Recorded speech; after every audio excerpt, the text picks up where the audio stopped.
Olá, boa noite. Nós vamos falar agora um pouco sobre a automação de processos contínuos e discretos, esses processos de produção. Bom, para falar sobre esses processos, eu vou ter que falar um pouco sobre a evolução da automação. Os primeiros sistemas de automação foram idealizados no fim do século XIX, quando o mundo presenciava a Revolução Industrial. Nessa época, as tarefas manuais passaram a ser realizadas por maquinários adaptados, e tinham a finalidade de aumentar a eficiência produtiva. As ações eram controladas através de peças mecânicas que automatizavam as etapas mais repetitivas do trabalho.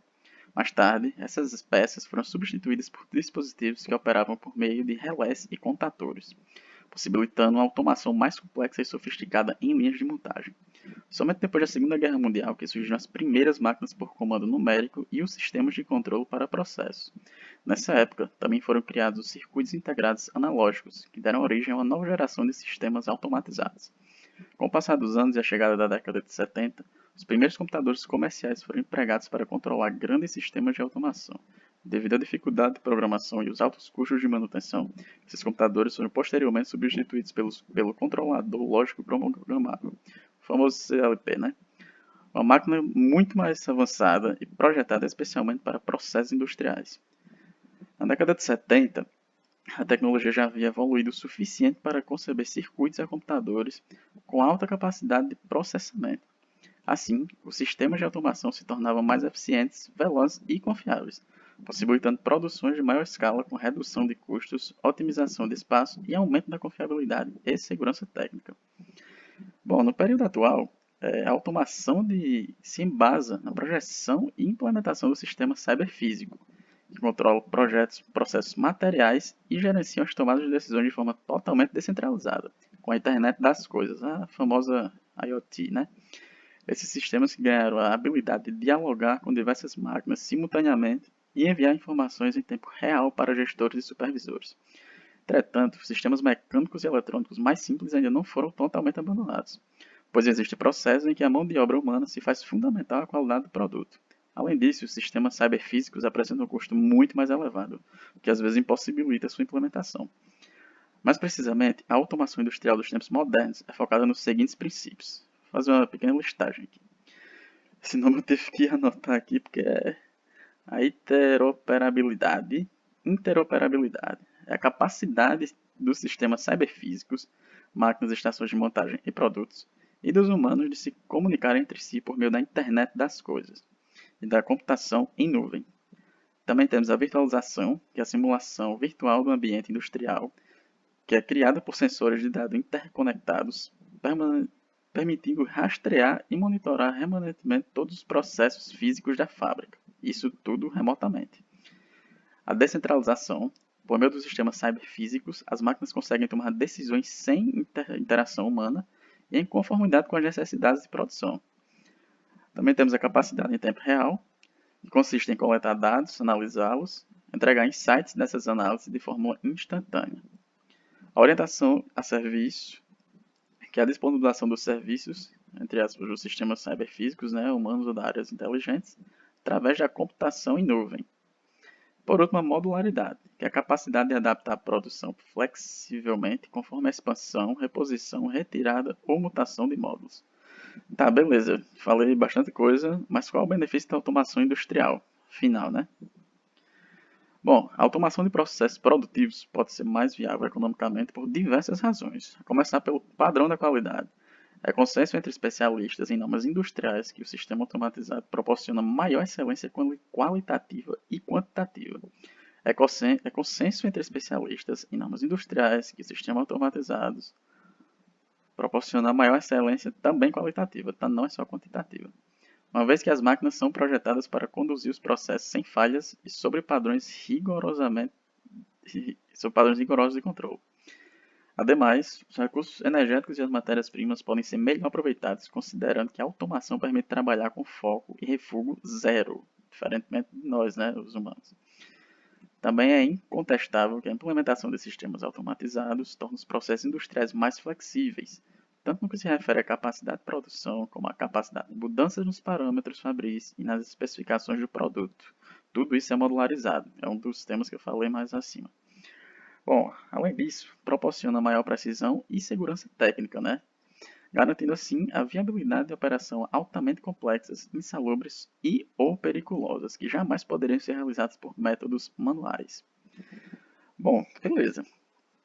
Só que aí a gente entra no tema de verdade agora, que a gente passa para a classificação, que é o nosso tema de estudo. Classificação essa dada pelo tipo de operação que sofrem esses produtos, tá? Na parte industrial, onde haverá maior imersão no tema a seguir. Olá pessoal, me chamo Vanessa. Hoje eu vou falar um pouco sobre automação em processos contínuos. Esse tipo de processo ele é utilizado por empresas grandes, que têm na verdade uma alta demanda, que precisam produzir em altos volumes, e isso claro considerando o tempo, né? Se são realmente altíssimo volume, vai precisar de produzir o máximo em menos tempo. Quando se é pensado numa planta para esse tipo de processo, considera-se que vai haver um fluxo contínuo de produto e que isso vai ser passado de uma estação para outra. Muitas vezes até mesmo o produto ele é contínuo, como por exemplo o petróleo quando é refinado. Programas de software e equipamentos complexos conseguem coletar informações durante a produção e assim nivelar o fluxo, a taxa de fluxo entre os sistemas. E assim, na verdade o processo ele é todo automatizado. No entanto, ainda se faz necessária a utilização de pessoas nesse processo. Elas são responsáveis pela manutenção e também pela gestão de toda a produção, para que as empresas consigam realmente chegar aos seus objetivos desejados. A manutenção é um ponto que vale a pena salientar, porque é importantíssima nesse tipo de processo. E se houver alguma falha, acaba atrasando toda a cadeia de abastecimento, o que vai gerar prejuízo para o fabricante. Você deve estar pensando aí que existe um alto capital investido nesse tipo de processo. E realmente existe. Capital empregado em equipamentos, em instalações, e até mesmo em dispositivos como transdutores, controladores e máquinas complexas, que visam toda essa automatização. Mas aí você deve estar se perguntando também para quem isso é vantajoso, se existe assim tanto custo, para quem isso se torna vantajoso. Na verdade, o custo é diminuído porque não existem tantas pessoas assim trabalhando no processo. É realmente só a questão da máquina, mais a questão da máquina, né? Também tem pessoas. E esse custo também é reduzido porque não existe aquele tempo de inatividade das máquinas. As máquinas estão sempre trabalhando. E isso é uma característica que na verdade atrai muitos produtores, aqueles que realmente produzem em grande escala, que realmente precisam dessa característica. Isso é um atrativo nos processos contínuos.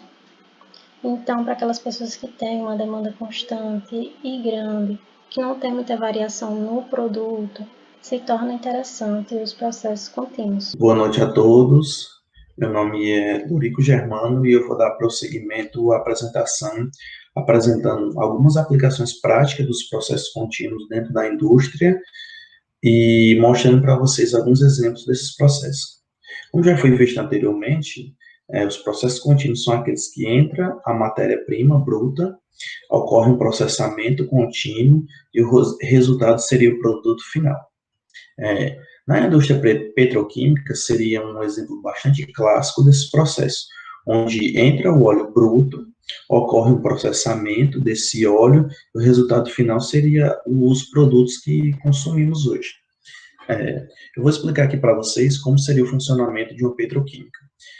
Entra o óleo bruto, depois que houve a perfuração e a extração desse óleo, ele passa por uma fornalha onde ele é aquecido em altas temperaturas. Após esse óleo ser aquecido, ele é passado por tubulações até uma torre de destilação, que está à pressão atmosférica. A partir daí, são extraídos vários produtos diferentes. entre eles óleos, gasolina, querosene, lubrificante, gás, entre outros. O excedente desse produto que fica estocado no fundo da torre de destilação é levado novamente para a fornalha para aquecer, onde outros subgrupos de produtos são extraídos, outros óleos, lubrificantes, graxas e resíduos, que esses resíduos são aproveitados para a produção de asfalto.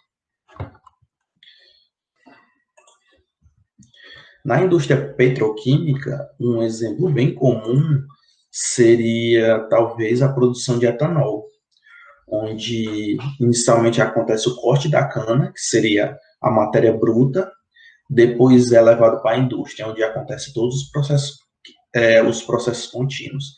A moagem, essa moagem se transforma em caldo, esse caldo passa por um tratamento químico, esse caldo é filtrado, onde são extraídos o melaço e outros produtos. Esse melaço ele passa por uma fermentação, logo após uma destilação, uma retificação, até que se torna etanol. Esse etanol ele pode ser também subdividido em hidratado e anidro, dependendo se for destilado novamente ou não. Outro exemplo também seria a indústria de papel e celulose. Os processos que são envolvidos nessa produção seria a recepção da madeira. Essa madeira ela passa por um processo onde ela é descascada, ela é aproveitada o miolo dela. Ela é moída e ela é levada para um cozimento.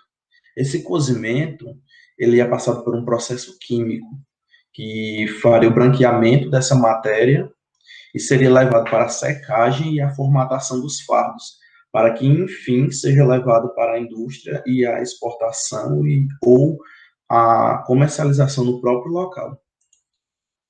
E, por último, seria a indústria alimentícia, que talvez seja a principal delas, onde ocorre a fase do beneficiamento, em que os alimentos são trazidos para a indústria, é feita a limpeza e a higienização.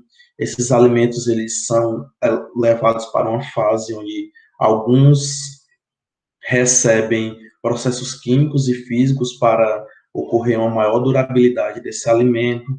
Esse alimento é embalado, é levado para caixas, plásticos filmes, para que esse alimento dure mais, até que ele é transportado e trazido para a mesa das pessoas.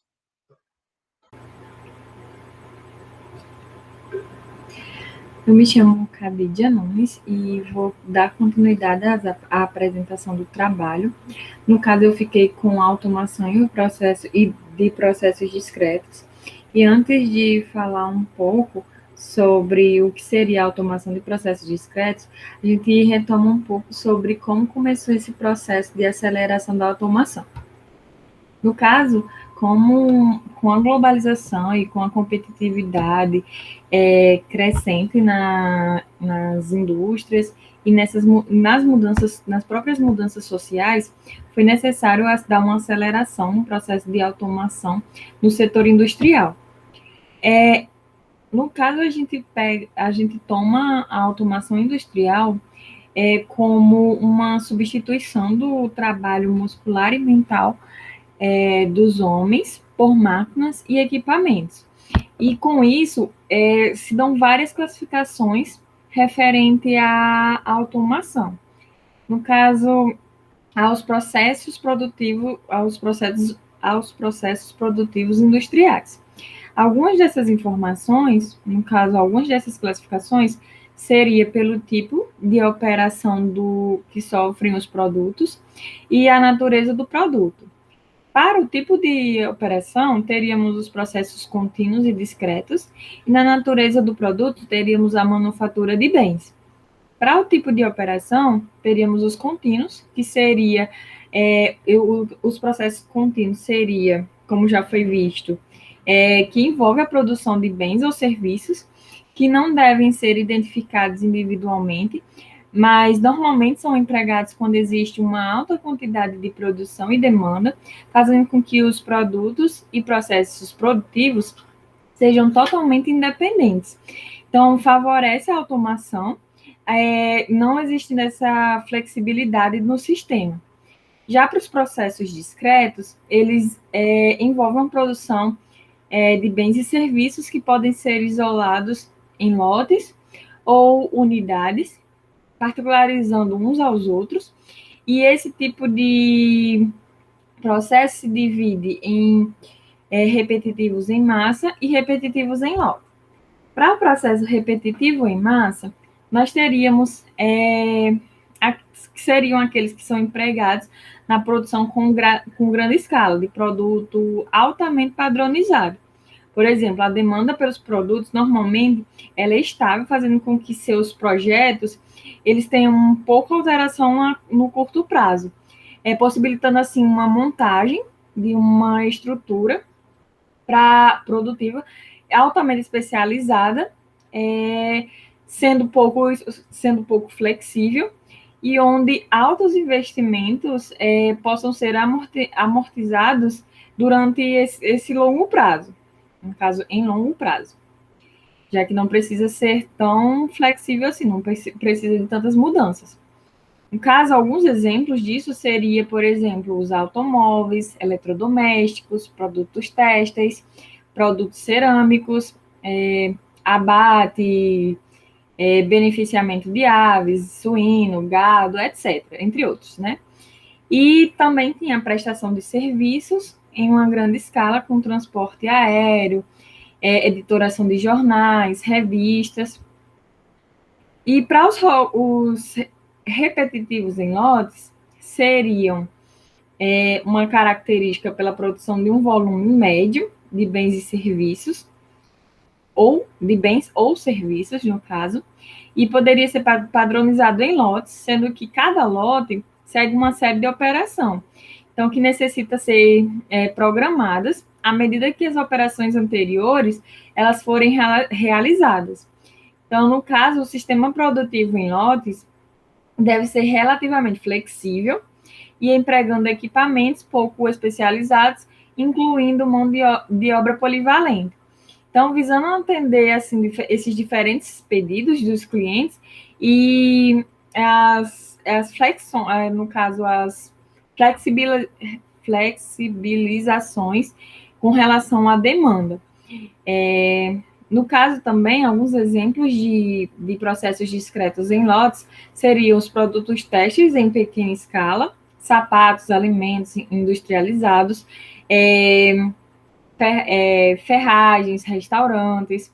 Exemplos, por exemplo, uma linha de roupa, inverno, verão, outono, inverno, que a gente sempre tem, no caso, cada temporada tem uma série diferente.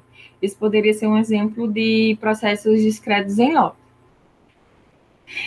Já para a natureza do produto, temos o sistema de produção que podem ser voltados para a geração de bens ou de serviços, quando o produto ele é tangível, no caso, aquele que a gente pode pegar, pode tocar, como um carro, por exemplo, um carro, uma geladeira. E, no caso, a gente chama esse tipo de produto de uma manufatura de bens. Em resumo, o processo discreto, ele seria basicamente cada item fabricado e processado em uma etapa, com um item separado e individual. No caso, as montadoras de automóveis, por exemplo, elas são exemplos desses tipos de processos, e também hoje elas utilizam os chamados CNC, que seriam as células de manufatura de robôs, que é máquinas comando numérico computadorizado, que é para executar essas operações repetitivas, no caso, substituindo a mão de obra do homem, no caso, a mão de obra humana, para os robôs. No caso, várias empresas, elas têm esse tipo de procedimento. Algumas delas, a gente pode citar aqui, que é a Volkswagen, a Fiat, a Ford, entre outras.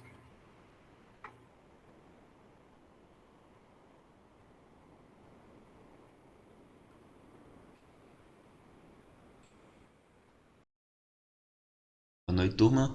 Meu nome é Clesnaldo Fernandes e eu vim mostrar para vocês alguns exemplos de processos discretos.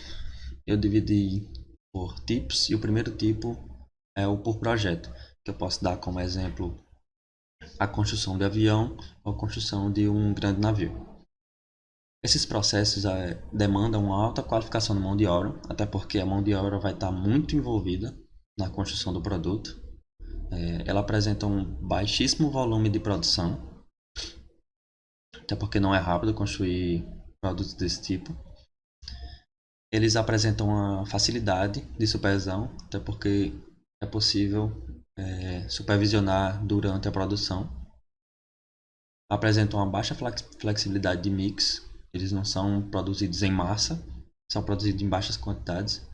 E eles precisam ser construídos no local que eles vão ser utilizados, até porque um transporte de um produto desse tamanho, desse tipo, não é fácil.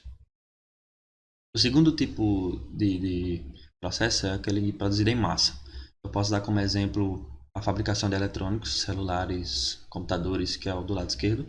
E posso dar como exemplo também as montadoras de veículos do lado direito.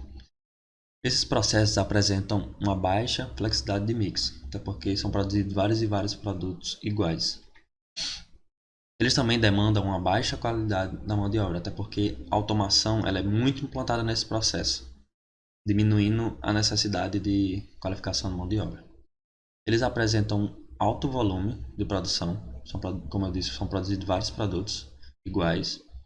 Eles apresentam também uma dificuldade na supervisão. É aí que entram os controles de qualidade, que eles medem em porcentagem a qualidade do produto. Esse processo também apresenta a divisão de atividades.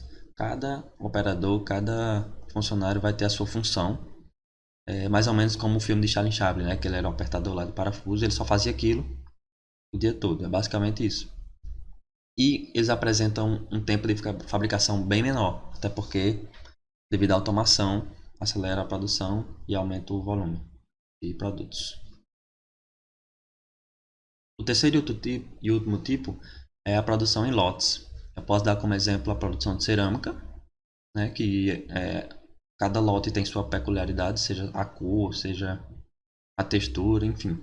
E a produção de peças automotivas, que é a foto do lado direito, que cada peça vai ter a sua função, seu formato, enfim.